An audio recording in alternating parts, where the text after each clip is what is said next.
Alright everyone, by now you may have seen that Alex Jones, InfoWars, has been banned off of Twitter, which was the last sort of big Silicon Valley site that allowed him to be there. By the grace of Jack Dorsey, Alex Jones was allowed to communicate with people. Now, I've already said, these sites need to be labeled, they either need to be subject to an internet constitution of sorts, a Bill of Rights for the internet, or some law needs to be passed to prevent sites which host government services and government figures which taxpayers pay for from banning those same taxpayers because they can interact with them and get info from them on site.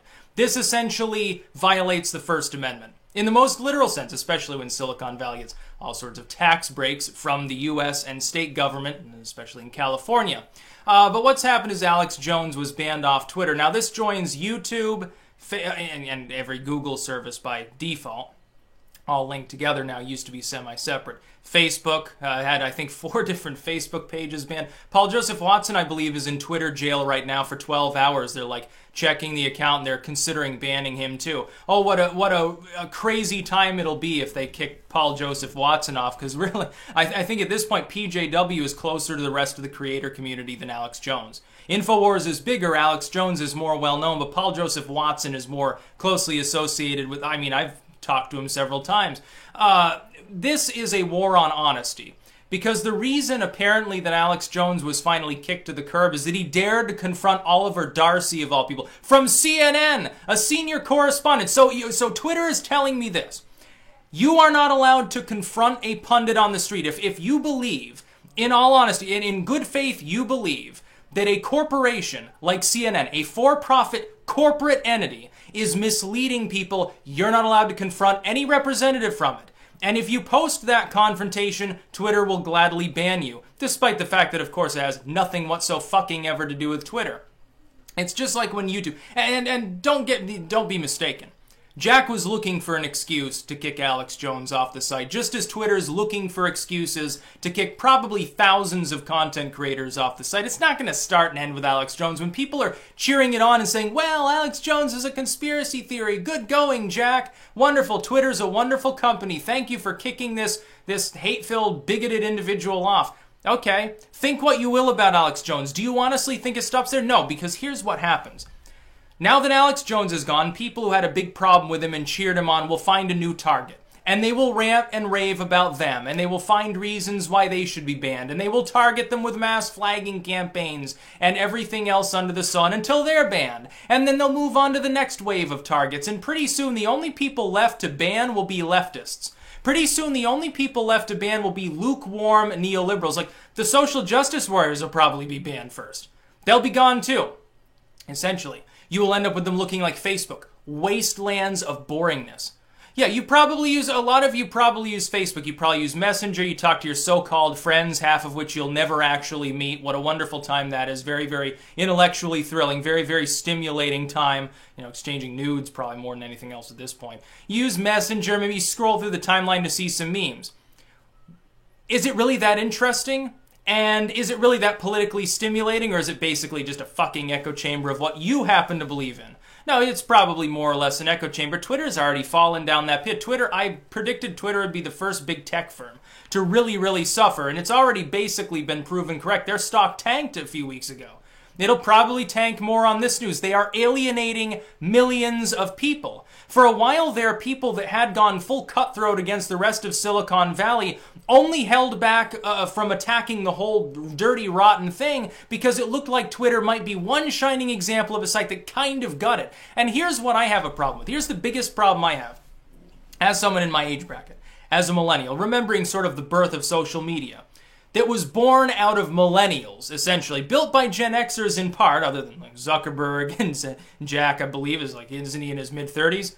So built by, the older style millennials, the young Gen X crowd. As someone who's kind of on the margins of that, I was hoping that what we built would actually continue to be good. And it was. Facebook was used to suppress counter-revolutionary Islamic theocratic groups in Tunisia. It was given open credit. It was a wonderful time. Tyrants can be deposed because of social media. Tyrants can be deposed by a YouTube video. We can mock fascism. We can mock the communists. We can mock hate-filled, murderous people. But you can't do that when you begin depersoning everyone. When you begin depersoning people, you are no different than the Evangelo-Cons of the early to mid-Bush era, trying to strike down every song that they didn't like because it wasn't patriotic enough. The Dixie Chicks, oh my God. Eminem, oh my God. Eminem offended lots of people. There were several people earlier. I was mocking another user for being blatantly fucking stupid and saying, well, this is a wonderful time. Thank you, Jack, for kicking him off finally. He offended many people. If you're offended, block it out. That's what I do to things that offend me. Just don't interact with them. You can block the user, or you can ignore the user. You can even insult the user if you want. Wow, it's revolutionary. It's almost like adults are capable of having differences of opinion without expecting some third party, without crying to mama and papa to deplatform them. It's actually possible to do if you're mentally stable. I'm getting the sneaking suspicion some of these people aren't. So Twitter is telling me now, for instance, let's say I'm out on the street. Pundits are standing here. I see Bill O'Reilly hanging out with Shepard Smith or Anderson Cooper's there. I'm not allowed to go over there and say, haha, look at the fake news pundit, because I'll get kicked off of Twitter if somebody manages to get it on an iPhone and slap it on Twitter. Wonderful. That's going to be just wonderful. And look at all the other sites that banned him off. These sites, in tandem, he was banned by half a dozen sites. They used like 3 different explanations, none of which had to do with any legalism. A lot of people were saying, well, it's because he's talking about, mass shootings being a hoax. That's not the ethos that was given by any of these companies. Not a single one even mentioned it. Some of them openly disclaimed that. YouTube said he was ban evading by streaming on a secondary channel while he was under a temporary suspension on his first. He jumped the ban. That's not allowed. We're kicking you off. Hit 4 strikes already. He should have been kicked off weeks before, but they didn't want to do it. They had to have a different explanation for some odd reason. By the way, why aren't you on BitChute? Why aren't you on Gab? Why aren't you on Minds? If you actually give a damn, and I know that there are more than a few tens of thousands of InfoWars fans, you should be following them everywhere. You don't have to like what Alex Jones says. He says kooky shit sometimes, although many of these things are part of his persona. You know what I think? I think that he was kicked off, not just because of the Oliver Darcy thing, deigning to countermand what CNN would say. You're fake news. Oh my God, says Darcy, I felt offended and assaulted because someone called me out for lying to people. Now, I think it had more to do with Marco Rubio, of all people. Didn't you notice that yesterday Alex Jones was headlining all over the place for confronting Marco Rubio about the fact that he didn't even fucking know the subject of the Intel committee hearing he was currently attending? He didn't even know who Alex Jones was. The man at the center of the whole censorship firestorm confronts him. He doesn't even know his name. Doesn't know what InfoWars is. Couldn't pick him out of a crowd. And I'm supposed to assume that Congress is going to design good laws with regards to technology, keep people's privacy safe from some foreign state, crack down on election interference, whatever. They're not going to do shit. They don't know shit from Shinola. They're not going to do anything to keep us safer. We need to stop relying on Big Brother, which is usually Big fucking Dumb Brother, to keep us safe or to keep us intellectually sheltered from things that might offend or challenge our worldview. Why don't you let us challenge people's worldview? People like me get called fucking Nazis for challenging the worldview of actual fascists on a regular basis. I've had my throat jumped down by idiot pundits in some of these screwball pages that I fucking dwarf. Call me a bigot. Call me an extremist for calling out extremism. You talked to Richard Spencer and you disagreed with what he said, but you didn't get red in the face and call him names and get incoherent and hot under the collar. You didn't look like you were fucking totally off your rocker, so you must sympathize with it somehow. Oh, and you made a book review 6 years ago. Meanwhile, groups like CNN can literally start wars, and nobody gives a damn. They can report things that are blatantly false. Nobody gives a damn. Nobody cares when they say, oh, it'll be wonderful, this little short war we're going to have. It'll be wonderful, this policy we're going to impose that might kill 1 million people. Government corruption? Now we won't even investigate it. You know what it is? Alex Jones was doing what these other pundits should be doing. Get in somebody's face, ask the hard questions, go up to a journalist and tell him you're scumbag. Go up to a politician and say, hey, how about that wife you killed that time? They should have done that to Ted Kennedy. They should be doing, yeah, they do it to Trump plenty. They don't do it to anybody else.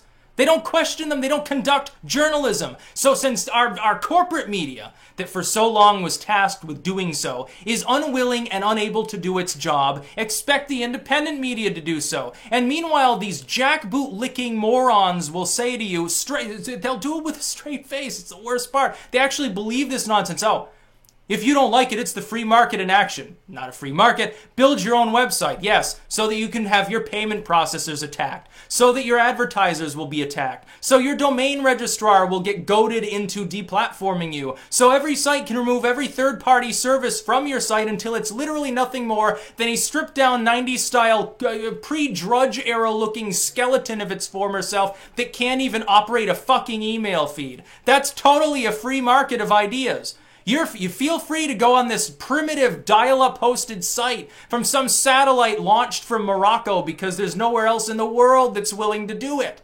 Yeah, feel free to do so. We're in a free country. Free speech is very important, unless it's Alex Jones because he dared to question CNN.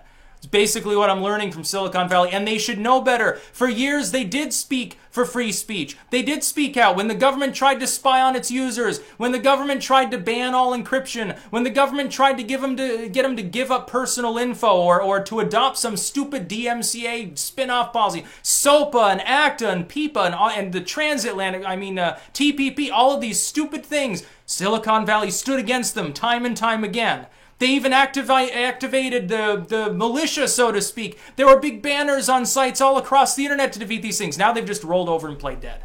They don't care about free speech because they've been paid off. These people have been bought by the corporate media and by our political structure, and in some cases by a bunch of foreign multi-billionaires.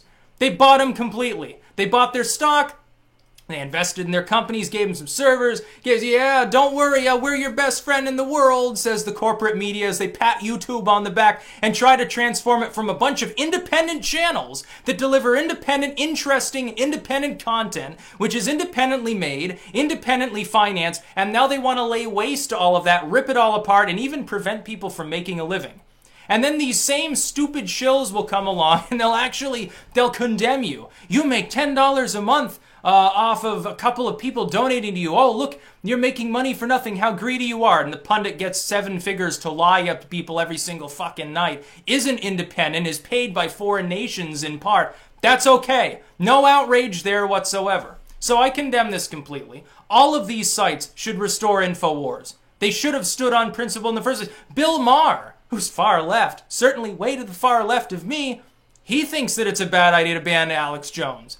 Yeah, all sorts of people, even some of the stand-up comedians, some of these people are so far left, they make Bernie Sanders look like a reactionary. They're calling it out too.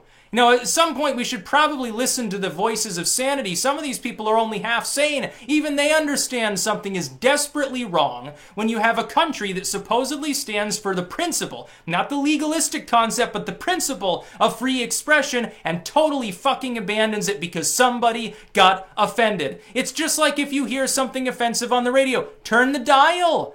Press the little button. Listen to that rock song offended you because he said damn it? Listen to the pop station. Oh, that's usually, there's more dirty words in that now than there is in rock music, but you know what I'm saying. Seriously. Get a life. And Jack should get a life. Twitter should get a life and stop destroying its own platform.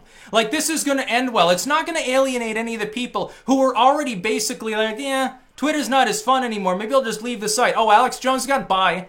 You realize how many fans he has? Many, many millions. That's about all. Peace out.